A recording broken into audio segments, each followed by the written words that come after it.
Good evening, you're watching 7 at 7, the only news bulletin where we curate the day's top 7 stories for our viewers.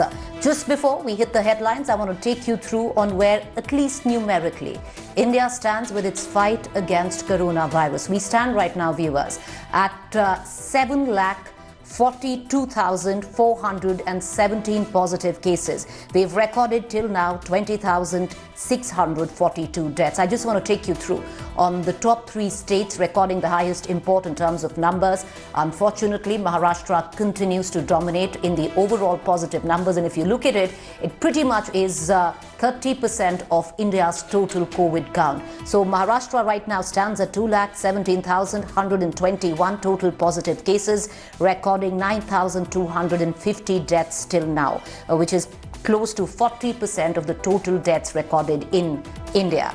Tamil Nadu is second with total positive cases of 1,18,594 and recording 1,636 deaths. Delhi and the NCR region stands at number 3, recording 1,02,831 COVID positive cases and registering, at least till about half hour ago, 3,165 deaths. So this is where the country and the 3 states stand with their fight with COVID-19.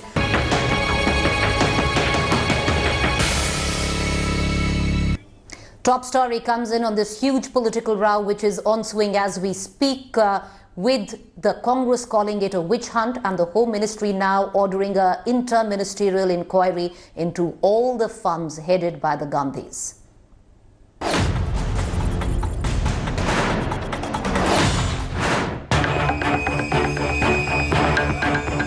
The centre has fired another salvo in the face-off with Congress over funding of several trusts controlled by the Gandhi family. The Home Ministry is forming a high-powered inter-ministerial panel to look at charges of money laundering, tax violations and illicit foreign funds against the trusts. The panel, led by a special director of the Enforcement Directorate, will coordinate the whole probe. Under the lens are the Rajiv Gandhi Foundation, Rajiv Gandhi Charitable Trust and Indira Gandhi Memorial Trust. It doesn't matter. Rajiv Gandhi Foundation took hefty donations from major Indian corporate. लोगों के लिए गरीबी का नारा लगाते रहे और बड़े डोनेशंस के जगह पर hefty contracts दिए गए और यह था quid pro quo. The BJP has been targeting the Gandhi family, accusing it of getting funds from the government, Prime Minister Relief Fund and the Chinese Communist Party. The trade deficit between China and India, because of all this lobbying by the Rajiv Gandhi Foundation, after they received a bribe from the Chinese embassy, and the way they comprehensively campaigned for free flow of FTA in all respects, showed this great rise. Congress party जवाब दे कि चीन के साथ इतना प्रेम क्यों बढ़ गया था?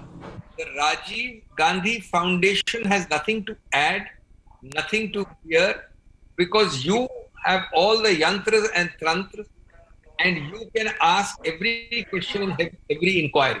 Beauty is that these lovely questions like 9th schedule exemptions, like blue-eyed, sanctified holy cows, don't get asked of Vivekananda Foundation. They don't get asked of Overseas Friends of BJP Foundation. They don't get asked of India Foundation. For that matter, they don't get asked in much larger quantums of money from the RSS. Hitting back at the allegations, Rahul Gandhi trained guns straight at the Prime Minister. The Congress MP tweeted that Narendra Modi will never understand that those who fight for the truth have no price and cannot be intimidated. Over the last few months, the Gandhis, particularly Rahul Gandhi, has been questioning the Narendra Modi government over the India-China standoff and policies like lockdown. The government, by focusing on the Gandhi family trusts, has made it Modi versus Gandhis once again. So while the PLA and Indian Army disengage at Ladakh border, the face-off between BJP and Congress has intensified, with government ordering probe against Rajiv Gandhi Foundation. Looks like more skeletons will tumble out of the closet in the days to come as this political war of words gets murkier. With camera person Ajay Thakur, this is Anand Patel in New Delhi for India Today. All right, shifting focus right now. After news of China pulling back, the disengagement in the Galwan Valley at Patrol Point 15 is complete. But the question still remains, can India trust China again?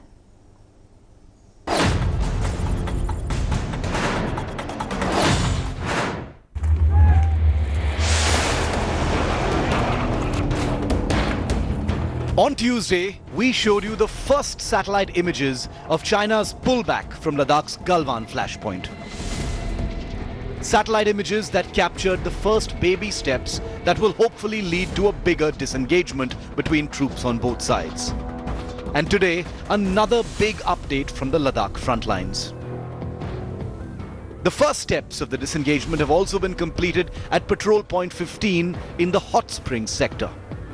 This is one area where both sides have mobilized in the most aggressive manner since May this year, making this first disengagement step very crucial. This is an area where the Chinese army had visibly deployed tank regiments and positioned multiple pieces of artillery pointed directly at the Indian positions. India has done the same, of course, but thankfully no hostilities have broken out here in over 2 months of standoff. Just like the Galwan Valley, a buffer zone has been created in the Hot Springs area around Patrol Point 15 to make sure troops from both sides stay far away from each other. The Indian Army will resume its usual patrolling once the on-ground verification is done and a complete pullback takes place. In the meanwhile, the Chinese continue with a high mobilization in the depth areas. China's aggressive movements in this sector, including multiple camps just 3 to 4 kilometers from the line of actual control, had been one of the biggest indicators of hostile intent. While India Today will not show you India's deployments here, suffice it to say that Chinese positions have remained vulnerable to Indian action too, and that perhaps is precisely what has kept the peace. A new buffer zone created between troops will be temporary, after which verifications will take place and Indian patrolling will continue. With the first baby steps of disengagement taken at Galwan and one of the Hot Springs flashpoints now, a substantive pullback from the third flashpoint near the Gogra post and the crucial Pangong-So finger complex is awaited. With Manjeet Negi and Abhishek Bhalla in Ladakh, Bureau Report, India Today.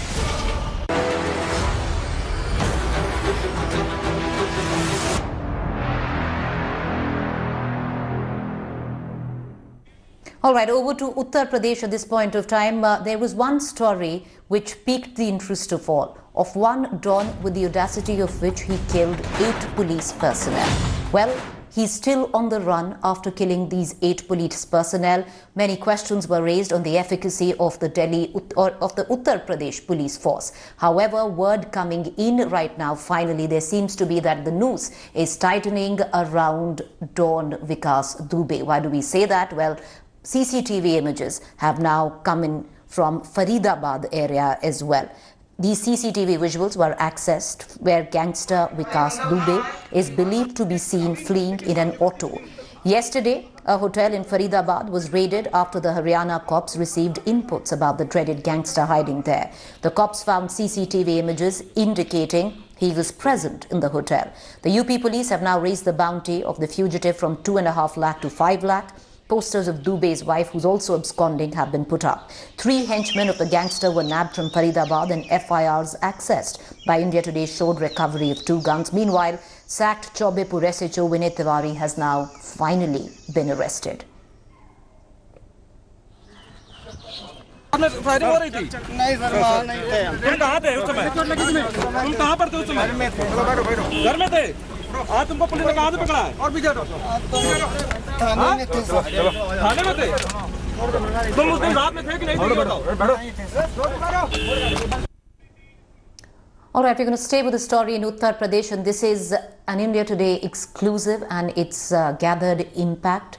It is a heartbreaking investigative report by my colleague Moshmi Singh from Chitrakoot, which exposed young tribal girls being exploited sexually. Girls, some as young as 13 years old. And the latest is that after this expose, a judicial probe has been ordered. The NCPCR, the National Commission for Protection of Child's Rights, has stepped in, taken stock of the situation. The local administration has also been jolted into action. The Inspector General, along with the District Magistrate, have questioned the villagers. However, questions are being raised in the manner in which the District Magistrate, along with the local authorities, questioned the victims of this impact. I want to connect right now. I have my colleague Moshmi, who's joining us live from Chitrakoot. Moshmi, after this expose, you've driven back to Chitrakoot. Primarily, what we need to highlight is the manner in which the investigation was carried out by the district magistrate and other authorities, where in the middle of the night yesterday, girls as young as 13 were questioned whether they were sexually assaulted, which is appalling. Right, Preeti, it's very disturbing because, initially when the administration, in fact, actually said that they will be investigating the entire matter and any guilty person would be punished, we really felt that a free and fair investigation will happen. But the tearing hurry that the administration was in, this village, when this village was fast asleep in the middle of the night, the girls were picked up from here. The victims, they were already shaken and they were sleeping in their homes. They were picked up, ferried in official cars, taken to officials, surrounded by men, police personnel and swanky cars in the middle of the road, and they were interrogated for 1.5 hours in the middle of the night from 12 to about 1:30 p.m. Why? The big question is that why did the administration really, have to go out there and in fact, target them as accused, not victims. And these are adolescent girls who've gone through a lot. There is sheer insensitivity that is at display, and one doesn't understand what was the hurry. We do believe that there was a lot of pressure on the administration. They had to complete the report by today evening, and they formed a 6-member committee. But if it's only about lip service, it's only about tokenism, it is just not fair, because it's been a dark night for people in this village. It's been a long time when they've not been redeemed, and they only hoped that perhaps, when the administration came in, there'd be justice and not a... All right, Moshmi, we are going to follow the story very closely. Moshmi is there, and hopefully this is not going to be lip service. Hopefully this is not an attempt to eyewash.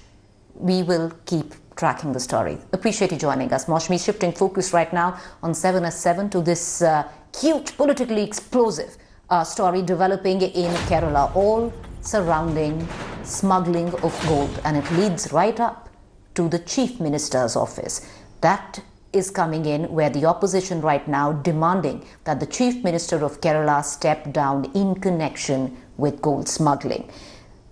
The Kerala leader of opposition, Ramesh Chennithala, cornered LDF-led Kerala government, saying that Chief Minister Vijayan must resign, and alleged that there are more links to the gold scam case. Meanwhile, CBI officials visited Customs office in Kochi to discuss the aspects of the case which custom officials are probing. Earlier today, custom officials took another suspect for questioning. Now, the whole row erupted after 30 kilograms of gold hidden in diplomatic baggage from UAE was seized on Sunday. The alleged mastermind, Swapna Sureshad, close connection of the Principal Secretary to Chief Minister M. Sivashankar, was established. Shivasankar has now been removed from his post. ശരിയായ രീതിയിൽ തന്നെ അന്വേഷണം തുടരുന്നു. പ്രതികളെ കൃത്യമായി കണ്ടെത്താനും നിയമത്തിൻ്റെ കരങ്ങളിൽ കൃത്യമായി അവരെ ഏൽപ്പിക്കുന്നതിനും അന്വേഷണ സംഘത്തിന് കഴിയുമെന്ന് തന്നെയാണ് വിശ്വസിക്കുന്നത്.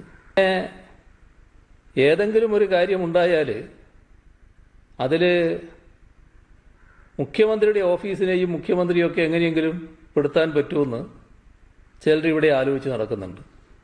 ഈ കേസ് ഫലപ്രദമായി അന്വേഷിക്കുന്നത് കസ്റ്റംസ് തന്നെയാണ്. അത്തരം ആളുകളെ നിയമത്തിൻ്റെ പരിധിയിൽ കൊണ്ടുവരിക. All right, every day on 7 at 7, right at the end of the bulletin, we try and take certain myths that masquerade to be facts, especially on social media. You would have seen it floating about on Facebook, WhatsApp messages. One of the myths masquerading as a fact is a man actually going out and stating that people wearing masks do not get oxygen. Well, on a fact check on this is false. Normal cotton and surgical masks do not limit oxygen. Let's take you now to another claim masquerading to be the truth of bodies being dumped of COVID patients outside a Hyderabad hospital. The fact check on that is this image circulating on many WhatsApp groups is false. This is a very old image. So the fact check again is false. All right, with that we end the show on 7 at 7 by wishing Sourav Ganguly a very happy birthday. Well, he's the man now in charge. The BCCI chief spoke exclusively to India Today on his birthday. It's his birthday week, so that's why I thought who better. Welcome Sourav Ganguly. How are you dealing with this all? We are all in a fix. At least cricket has started in England. We are watching England, West Indies. World of cricket is looking at you. But tell me, birthday, all of this, how have you dealt with this period? See, it's been very tough for every one of us. And I look at everyone as a whole. Being in lockdown from the month of March, April, May, and then everything opened up. But everything opened up with a scare that, anything is possible. And if you look at the numbers, it's actually more now than what it was in the lockdown. Maybe because of everything being opened up, that the thing is spreading very quickly. So it's scary, but then you have to live. You have to live. And I've never experienced this in my life. What is the status? I mean, are you still keen on IPL? Is it India? I mean, are you thinking India? Is it outside of India? What is your thought? And I'm not asking BCCI. I know that there are protocols. Please tell me what your thoughts are on the IPL. See, we want to have it because, as I said, cricket needs to be back. For us, it's off season at the moment, which is actually helped. We finished our season, domestic season in March, just when IPL was about to start, and we had to cancel IPL, which is the most important part of our domestic season. We want IPL to happen because, as I said, life needs to be back to normal, cricket needs to be back to normal. But we don't know yet. We don't have a decision from ICC regarding the T20 World Cup. We keep hearing different things through the media, but till actually it's officially not told to the board members and the countries, you don't know what is happening. But as I said, we want to host it. Our first priority is India. In the month, whatever time we get, even if we get 35-40 days, we will still host it. But we don't know where. As I said, our first priority is India. If it doesn't happen in India because of the COVID, because places like Bombay, Delhi, Calcutta, Chennai, these have big teams in the IPL. And I don't think at this stage you can just put your hand to your heart and say that cricket will happen in these places. Ahmedabad, the new stadium, we were very keen to go there because of just the stadium. It's an amazing stadium, and I don't know whether we can go there or not. So it's not easy at the moment. It's not easy at the moment to say that we are going to host it in India. As I said, first priority. And I'll put it in this order. First is whether we can with the time frame, because IPL has limited windows. So that's first. Secondly, India, if it's possible. If it's not, then we think of going out. You're going out where? Because if you go out, it becomes very expensive for everyone. The franchise, the board, and because obviously conversion rates, the currency rates, it becomes very, very expensive. So we are monitoring, but as I said, we are very keen to host it. And got our fingers crossed. We don't want the year 2020 to finish without an IPL.